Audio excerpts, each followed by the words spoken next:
In this tutorial, we're going to go over communication skills. So the first thing that we're going to do is to get to understand what communication is. So what would be the definition of communication? So communication is just imparting or conveying or exchanging ideas. So the main words, it is to impart, to convey, or to get to exchange ideas. So this is what we call communication. So to impart means to give someone something that they might not have. You are imparting something on someone, so you are giving them. Or to convey, so that is also the same thing. Or to exchange, this is where there is giving and also receiving. So in this case, it is what we are getting to give or to receive. These are ideas. So this is what we call as communication. So communication is imparting or exchanging information. So you can either do it through speaking, writing,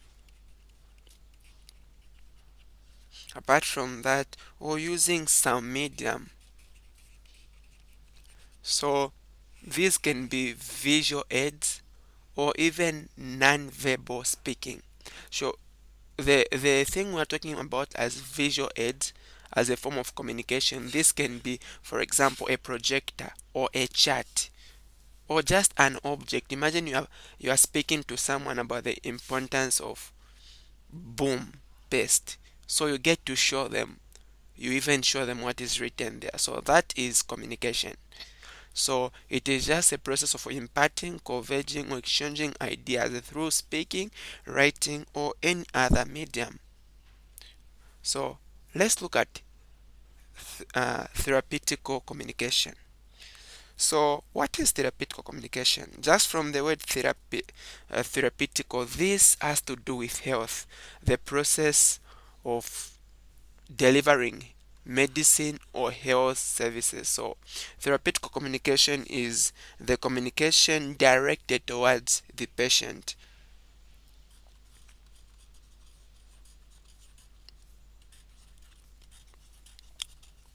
That is what is referred to as therapeutical communication.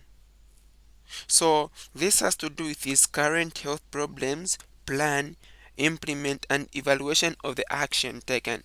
So this kind of communication is the current position of the patient, the plan that you have, and also how you're going to implement it, and also the evaluation of the action taken. What are you doing about the kind of sickness or the problem that the health has, the patient I mean has. So that is what we call therapeutical communication. So it gets to help develop a mutual understanding between two individuals, and it is a learning experience for both patient and health workers. So as you get to communicate with patients, it is going to be a learning experience.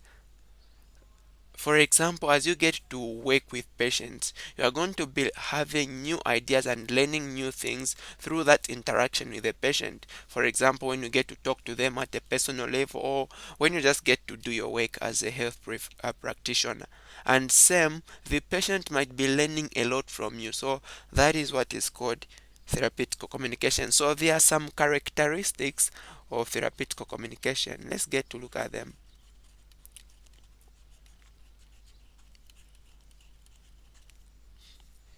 So, what are some of the characteristics of therapeutic communication? The first one is empathy.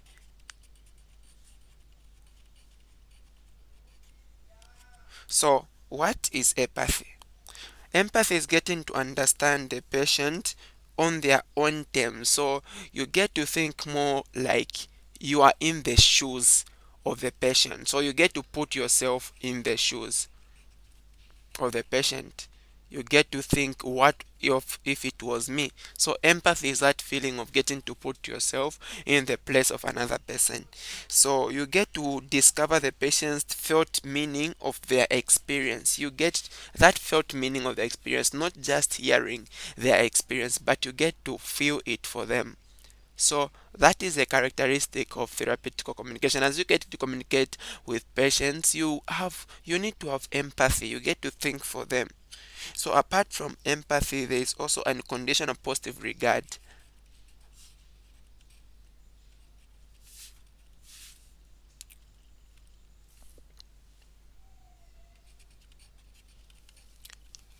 So what does unconditional positive regard talk about? So in unconditional positive regard, this is where you have now a non-judgmental acceptance of the patient. You do not try to control clients to meet their own needs or accept patients' uniqueness. So unconditional positive regard, this is where you get just to take a person the way they are. You don't judge them, and you take them by their own uniqueness. You get to understand that each person is unique. So even in the way you get to treat them, the way you get to associate with them, you know that every person is unique, and so you accept them just the way they are. So that is unconditional positive regard. And then another characteristic is congruence or genuineness.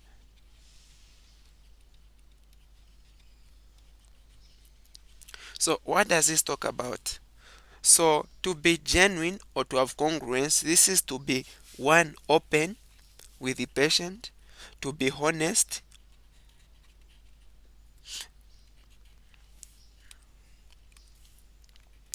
Apart from being honest, you need to be sincere. In other words, you are candid. To be candid is to be honest and straightforward. And then to have active involvement. You should be actively involved in your association with the patient. As you get to treat them, as you get to associate with them, you should be actively involved. And also just getting to accept the patient the way they are. That is to be genuine or to have congruence. So just those characteristics that you get to portray towards the patient. Be open to them when they need you, when they want to explain something to you. It can be at times even personal. So be that open to them so that you be able to be sincere with them, honest with them, and be actively involved in your association with them. So that is about congruence and also genuineness. Another characteristic of therapeutic communication is warmth. What has it to do with? So warmth, this just gets to flow naturally from the skill of empathy. So if you have got empathy, warmth is just going to flow naturally. So it is mostly expressed non-verbally, and this is just a kind of caring heart. You just show that kind of care, a tone of voice, just the way you get to speak. Okay.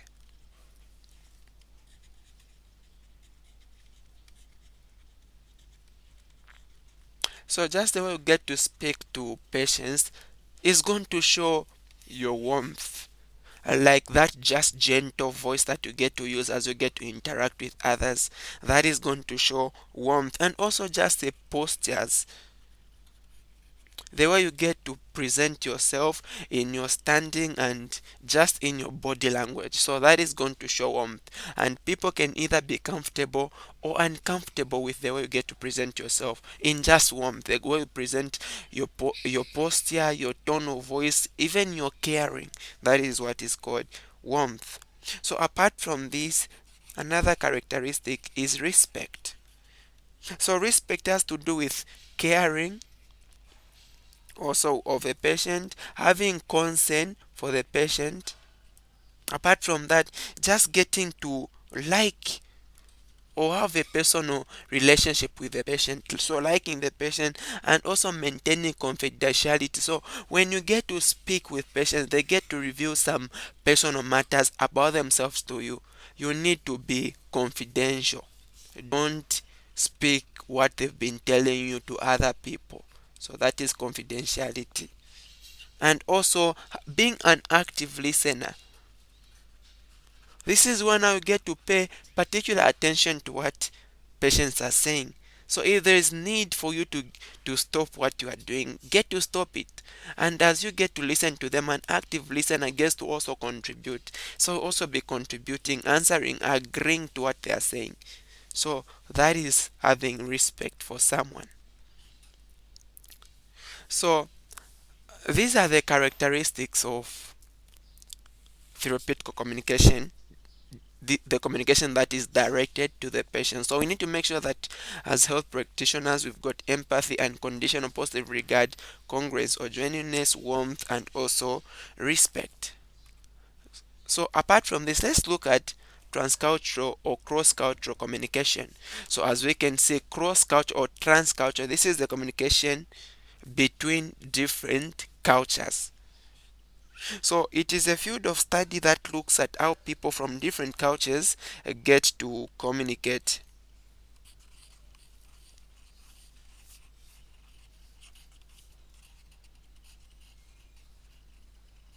So that is transcultural communication.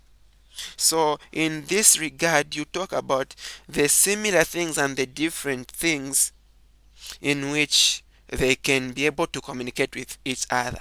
So you are going to find that in one culture, one thing that you take for a greeting is not taken for a greeting in another culture.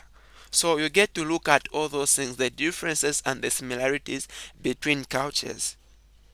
So there are some aspects of this kind of culture, which is the transcultural communication. So what are the aspects? So what I'm going to do is I'm going to put cross culture here,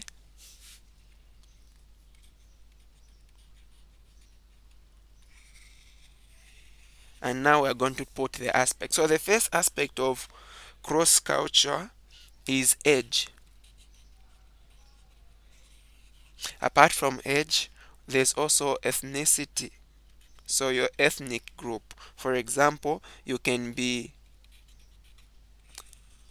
someone from the southern where an ethnic group, the kind of behavior there, your ethnic group, like the way you get to speak, the way you get to behave, the way you get to associate, is different from the westerners. So that would be your ethnic group. And also your country. Well, an ethnic group can also be a region bigger than a country other than just within a country. So you can talk of it should be the Chewas. You see that their ethnic group exceeds just one country. There is, you see, when they are performing their traditional ceremony, it comprises the three countries, that is Zambia, should be Mozambique, and is that Malawi. So it is an ethnic group, but made of different countries. So another cross culture is gender aspect of cross culture, that is gender. Another one, the values of each culture. What are the values? What are the things that you consider to be important in that culture? So another thing, the customs. So these are the different aspects of different cultures or cross cultures. So these are the things that you get to look at as you get even to associate with different cultures. So you need to look at the customs. What are the customs of another culture? What are the things that they believe to be right? What are the things that they get to follow traditionally? And then the values, now these are the things that they consider to be right. And also some gender based things, those aspects regarding to gender. What do this culture say about this aspect in regards to gender and in regards to age? There are some things that you are going to be able to speak to only a certain age in one culture and not to another age in one culture. For example, most of the traditional cultures would rather talk about sexual issues with only a bigger, with older people, that is on the edge. But for others, they believe it is to tell even the younger ones so that they are going to be aware of those issues. And also, some things are believed in some ethnic groups as correct or as right, whilst in other ethnic groups they are going to be considered as taboos. And also in some countries, you can even take, like, in this country we will say it is a Christian nation, while in other countries it is all open to any culture or any religion that gets to come. So these are some of the aspects of cross-cultural communication. So others include clothing as aspects of cross-cultural communication. Apart from clothing, the language as an aspect, and also the way you get to greet.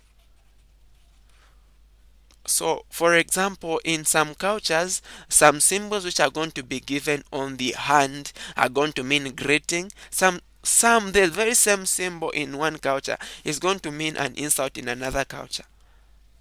And just getting to greet, shaking hands, in some cultures that can be respectful, whereas in other cultures it is disrespectful. So those are issues that has to do with cross-cultural communication.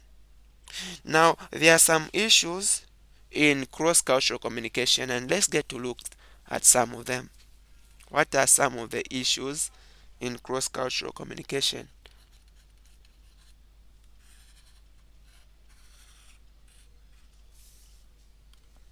So the first issue that comes when people of different countries or different ethnic groups, different customs, different values, different genders, countries or ages are getting to interact, there is ethnocentrism.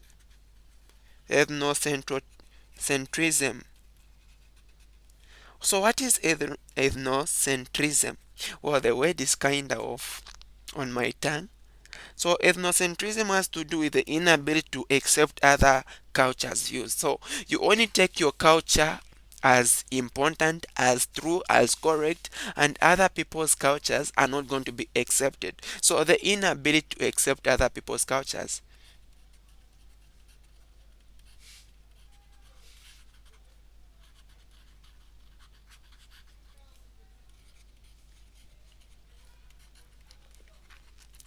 So the point of view of other people is not accepted. All you know is only what you get to believe in is what is true. So that is ethnocentrism. Another one is just discrimination as an issue that gets to arise when there is cross cultural communication. So excluding people based on their status, color, or even their ethnic group, their gender, those things get to contribute to the way to discrimination. For example, you can go back in the past talking about some issues which were in South Africa, which has to do with the treatment of blacks, where whites got to think of them as just special people and taking blacks for just workers. So that is discrimination. So this is also one thing that gets to arise when there is cross-cultural communication. And another thing is stereotyping. So where you just get to think it is what you believe is what is true. The rest of the people, their cultures and whatsoever that they believe in is false. So that is stereotyping, considering others as less or bad as compared to yourself. So that is stereotyping. So these are some of the transcultural aspects and also issues that get to arise. So let's get to look at some first the process of communication before we get to look at the principles of communication. So what is the process of communication?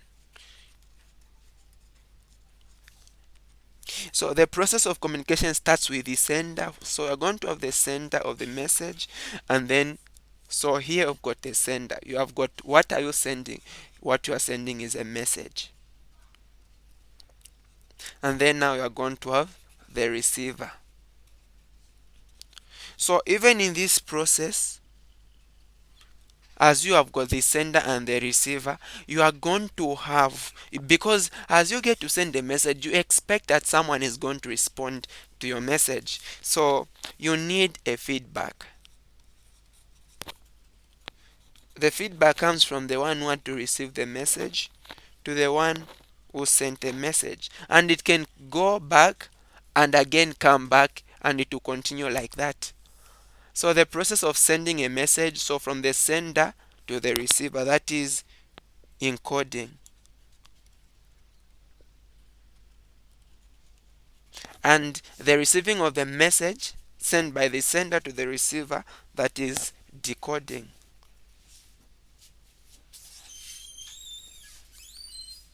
So this is how the communication process works. So I'm going to have the sender encoding a message, and then that message is going to be decoded by the receiver, and the receiver can either give a feedback or not, but for it to be a proper communication there should be a feedback. So this is the process of communication. Now let's look at the principles of communication. What are the principles? So principles helps in forming messages, its style and importance to make it more effective to the audience. So the principles of communication has to do with helping in forming messages.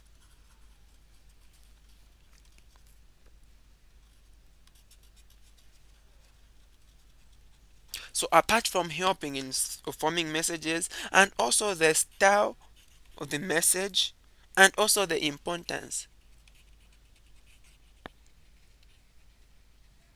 So this all happens to make more effective the message to the audience.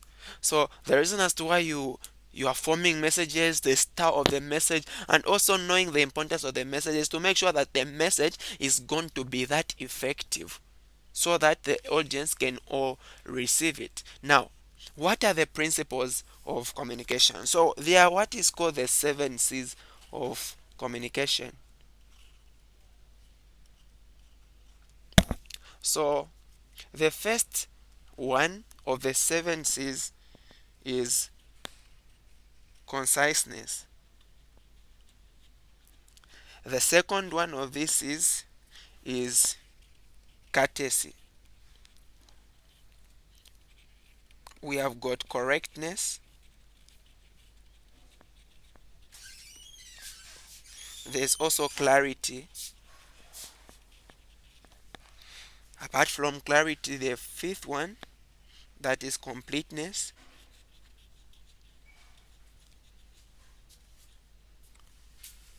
The sixth one, that is consideration. And then the last one, that is concreteness.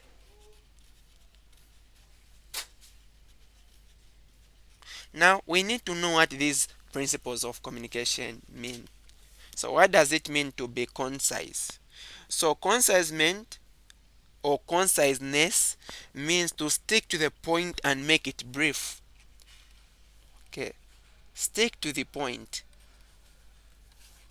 make it brief. To be concise is to be brief, but even if you are brief, you are able to bring out the point clearly. So that is to be concise. So we need to leave some words like you see, kind of, I mean, those are not useful. When you want to be concise, you want to avoid a lot of words, you want to avoid repetitions, you want to avoid a lot of statements. So you want your message to be that brief, and even if it is brief, it should be understood. So that is to be concise. So unnecessary sentences should be removed, and do not repeat the point several times in different ways. So get to speak the statement in this way, you get to repeat it in another way. I went to the farm. To the farm did I go? To the farm I went. I went to plant. So what are you trying to? You are repeating the same thing again and again in different ways. So to be concise, stick to the point and be brief. Just say it once if necessary. If you want to make sure that you emphasize, you can just say it once or twice or the third time to make sure that people get to know that you are emphasizing. But you need to make sure that you stick to the point and you are brief. That is to be concise. And then courtesy. So courtesy is being aware not only of the perspective of others but also the feelings.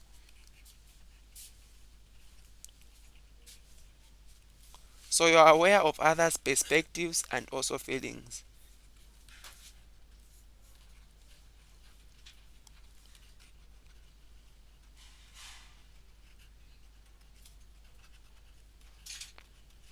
As you get to communicate with other people, know that even as you get to talk to them, they are not really too blank about what you are trying to talk about. So also pay attention to their feelings, because at times the way we just get to speak, all you want is to make sure that you are, at least it has made you happy yourself with speaking. You are not interested in knowing or paying attention to the feelings of another person.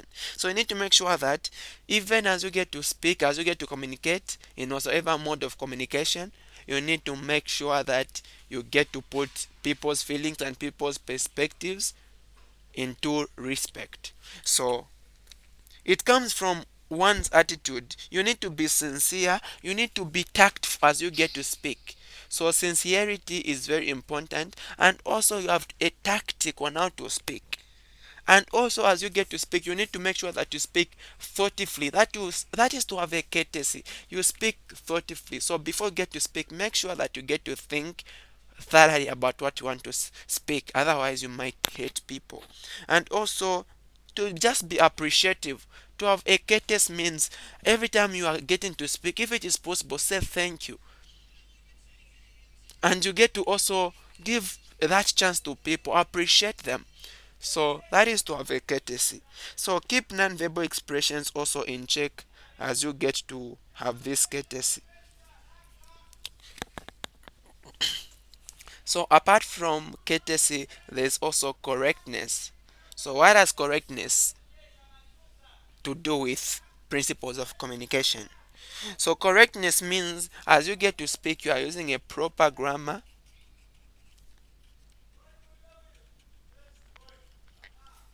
or if you are writing, you can also use a proper grammar in writing, punctuations, and also the spellings. That is to be correct. Make sure that if you are speaking, you are using the right pronunciations. So use a right level of language. Participate, join, endeavor, try, or procure, get. So you need to make sure that you get just to use the right level of language. You use the right level of language. That is to just be correct. So instead of just getting to speak anyhow, there are some things that are very common, and there are some words, especially in language, which sound the same, especially when you are getting to write. Make sure that you write them well. Instead of there, maybe you were meaning there. So make sure that you pay attention to this.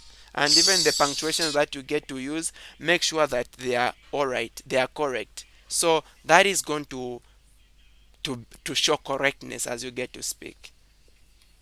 And as you get also to write, and that is going to enhance communication. So apart from that, there is also clarity. What does it mean to have clarity? So even in correctness, you need to make sure that you maintain accuracy of facts, words and figures, and also maintain acceptable writing mechanism. Acceptable writing mechanism. This means if you are using British English, maintain to the British English. When you are using American English in terms of writing, maintain to that. For example, color. So this is American. This is British. So you need to make sure that you get to maintain which one you are using. Same flavor.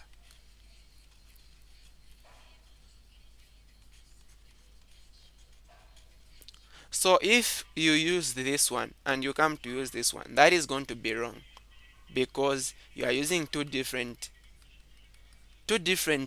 things. So when you get to stick to the British, stick to the British, and when you get to stick to the American, stick to the American. Okay. So American, there is no U as you get to write those words. So now, what does clarity mean? So clarity means you use short and familiar words, or don't use big words which are unfamiliar. to show that you have got a good vocabulary. No, just use what people are going to be able to understand. Remember, your aim is to communicate a message, not to show off your wit or your ability to write. And also include examples or illustrations and also visual aids in clarity. When you are getting to bring out a point, make sure that you use an example. You can also use visual aids such as projectors, whiteboards, those as you get to speak. And another thing is completeness. As you get to communicate, make sure that you are complete. Messages should include all facts. Okay, include all facts. You need to be able to be complete. So all facts that the patient needs for the reaction desired. If you want to conduct a surgery on a patient, tell them all facts that they have to have before you get to do anything that you want to do. Otherwise, when you give them things that are lacking, what of if they might not want to accept that? So that is why you need to be able to make sure that you are complete in everything that you do. All facts are supposed to be presented. And also provide all necessary information, answer all questions that they are going to be able to ask, give something extra when desired. That is to be complete. All right, apart from completeness, there's also need for consideration. So in consideration, this is now where you prepare every message with the patient in mind. So consider, have the patient in mind.